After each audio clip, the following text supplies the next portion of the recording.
midterm election. The RMN News Special Coverage. Idol John, go! Impakaamo ni Attorney Julius Harvey Balbas at the election officer, iti syudad Tilawag anay tantan at di panagresistro dagiti agbutos para iti SK ken barangay election into no bulan ti Disyembre. Kinunana ang manipol iti original a petsa na kuma July 1 naging ganat July 11 ket nayulod dayto into no Oktubre.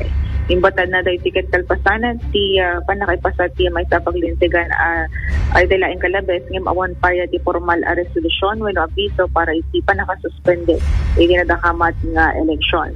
Inayon na kas bilang matuloy ket manam na mga intunupulan ti Nobyembre ti posible panagdipilat ti kandidatura dagiti agpaidasig.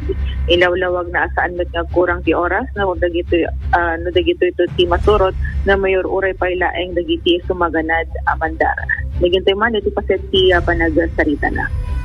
Yes, Apo. At the 80 memorandum from our Comelec main office ngayon bagbagana DJ Apo nga originally July 1 to 11 kumaapo ti pinagpa-register tayo for the barangay election this December 2025. But gapo iti pila po nga naipasa na-move iti registration tayo from July mapan-apo ti October. Then they conduct iti barangay election. We are still waiting apo nung matuloy but agsagsagan na lata apo iti Comelec na kadagiti activities tayo tapno ready tayo apo to na election. Ning kaso nga matuloy ti election to December, so hangat nga magibit ti oras ti preparasyon tayo sa? Haan apo ta damot ti susurutan tayo nga guidelines tayo, activities, programs iti Comelec and nagtutuloy lata apo ti preparation tayo.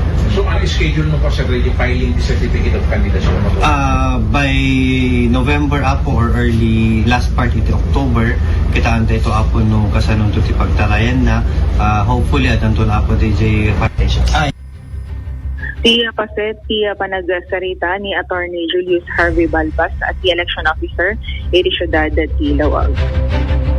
Tamang iti syudad Tilawag, sa 99.5 Tilawag, Idol John 15, tatakor.